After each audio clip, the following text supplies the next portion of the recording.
Hi everyone, welcome back to another English update. Today I've got 5 more useful phrases for you, which I hope you'll enjoy picking up today.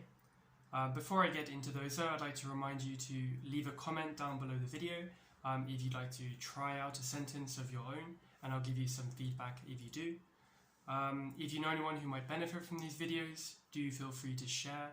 And if you're not hearing exactly what I'm saying as I go, you can always check my comment below the video, where I've written each of today's language chunks out for you.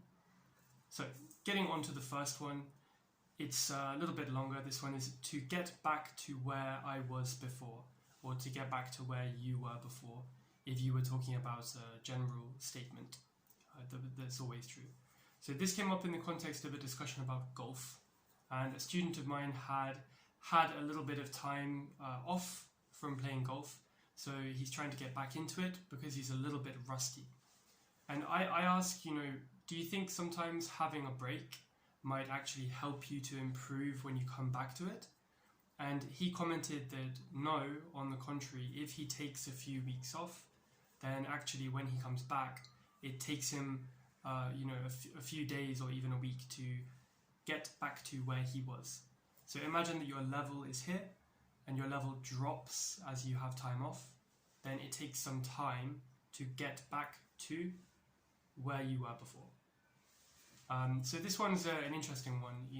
I found in my experience with learning or learning something new or something which I can do well, often I will take a little while to get back to where I was before, but once I get there, I find I improve quite quickly. So I personally quite enjoy taking time off from things to let everything sink in, So I'm curious, if you guys have an example that you'd like to share.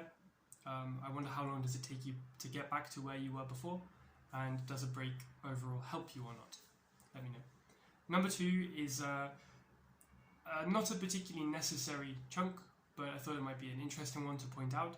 Rather than just say, first, I did something, a kind of quite common natural phrase would be, the first thing I did was I did something.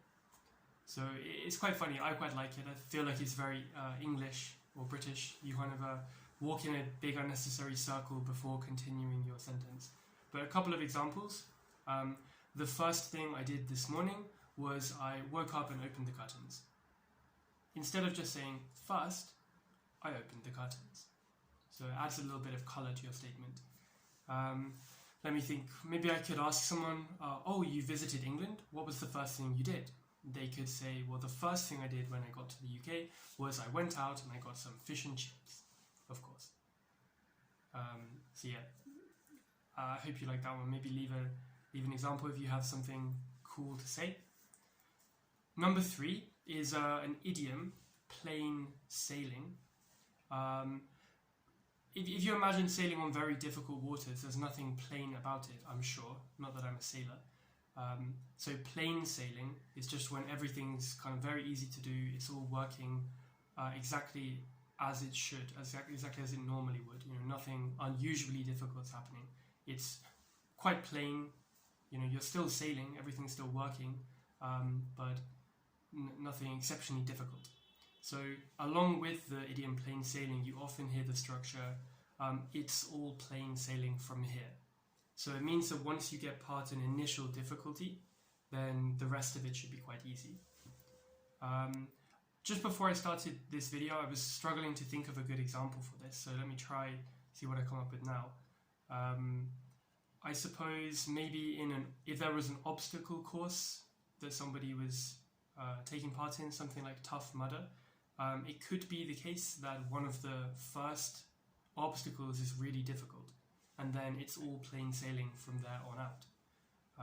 Unlikely though, I'd imagine they save one of the harder ones until the end. What else could be plain sailing? Possibly like a particular rock climb. I found when I went to the bouldering wall before that some of the routes would be really, really tough to get off the floor. There would be a particularly hard movement at the beginning, and then it's all plain sailing for the rest of it. So once you can get through that difficulty, then it becomes easier.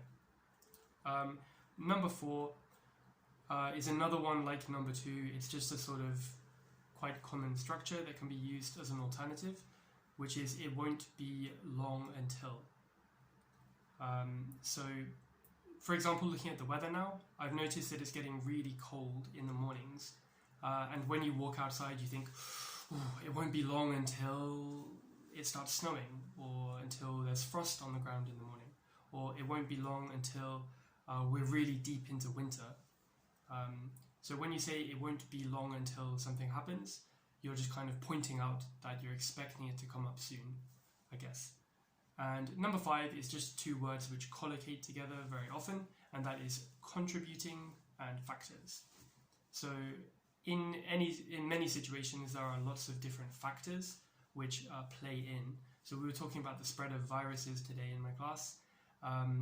Different factors would be how much the infected person is breathing, how much the people who are not infected are breathing, how long they're in the same area, how close they are together, how much they are moving, how well ventilated the room is, etc., etc., etc. These are all factors which contribute to, which play some small part in whether people get infected or at what rate they get infected, I suppose.